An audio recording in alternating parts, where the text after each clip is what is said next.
प्रदेश में साल के अंत में विधानसभा चुनाव होने हैं, जिसको लेकर राजनीतिक पार्टियों में सरगर्मियां तेज हो चुकी है। प्रदेश की कमान किसके हाथ में जाएगी, इस मुद्दे पर सभी पार्टियां अपने दावे ठोकती नजर आ रही है। ऐसे में जब केंद्रीय कृषि और किसान कल्याण राज्य मंत्री कैलाश चौधरी से बात की हमारे संवाददाता श्रीकांत व्यास ने, तो मंत्री ने क्या कुछ कहा, आइए आपको सुनाते हैं। केंद्रीय कृषि राज्य मंत्री और स्थानीय सांसद कैलाश चौधरी हमारे साथ। सर, चुनावी साल है, किस तरह की तैयारियां हैं पार्टी को लेकर और किस तरह कार्यकर्ताओं से लगातार मुलाकात हो रही है? ऐसा है कि प्रधानमंत्री आदरणीय नरेंद्र मोदी जी के जो 9 साल में काम हुए वो बेमिसाल हुए और नरेंद्र मोदी ने सेवा, सुशासन और गरीब कल्याण के आधार पर काम किया। देश के इंफ्रास्ट्रक्चर के ऊपर ध्यान दिया। आज देश आगे बढ़ रहा है और निश्चित रूप से देश की जनता को नरेंद्र मोदी जी के ऊपर विश्वास है और आने वाले समय के अंदर राजस्थान के अंदर भी जो सरकार बनेगी वो डबल इंजन की सरकार बनेगी, क्योंकि राजस्थान के अंदर कांग्रेस की जो सरकार रही ये जो 4.5 साल के अंदर उन्होंने जिस तरह से भ्रष्टाचार किया, जिस तरह से तुष्टीकरण की नीति अपनाई, लॉ एंड ऑर्डर की स्थिति बिगड़ी हुई है। अशोक गहलोत और सचिन की लड़ाई के अंदर राजस्थान की जनता को भगवान के भरोसे पे छोड़ दिया। राजस्थान की जनता है वो भारतीय जनता पार्टी के पक्ष में है। अगर बात करें कर्नाटक में जो है कहीं ना कहीं हार का मुंह देखना पड़ा, साथ साथ मणिपुर में केंद्रीय मंत्री का जो है घर जला दिया गया है, वहां पे भी जो है डबल इंजन की सरकार है। क्या लगता है किस इस सब चीजों से क्या कुछ प्रदर्शित हो रहा है? अगर कांग्रेस पर जो आरोप लगा रहे हैं वही चीजें मणिपुर में होना। देखिए, ये जो दंगा होना या इसके पीछे विषय कुछ और होते हैं और उसके लिए भारत सरकार है वो निश्चित रूप से मॉनिटरिंग कर रही है, प्रयास कर रही है कि किसी तरह से बीच में उनके जो आपसी जो संघर्ष है उसको समाप्त किया जाए।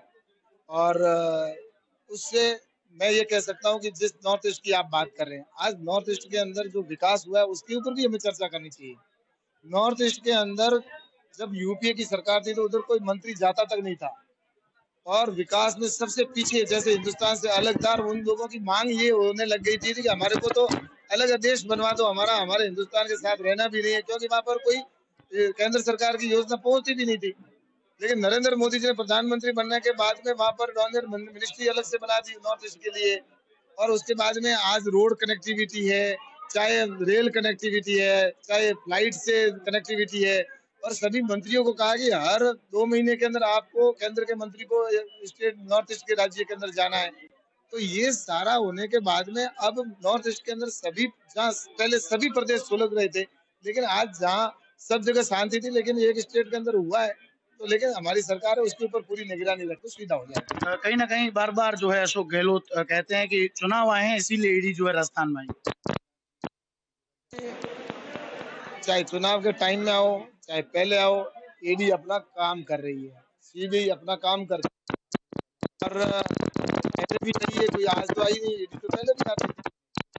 तो चुनाव के अंदर मुद्दा बनाना है और चुनाव के समय में इनको घबराहट है कि जनता के सामने इनकी असलियत कहीं उजागर न हो जाए, क्योंकि इन्होंने इतना भ्रष्टाचार किया है इस प्रदेश के अंदर। और इसलिए मुझे लगता है कि इनको डर सता रहा है कि कहीं हम जेल ना चला जाए, इनके कई मंत्री जेल चले ना जाए।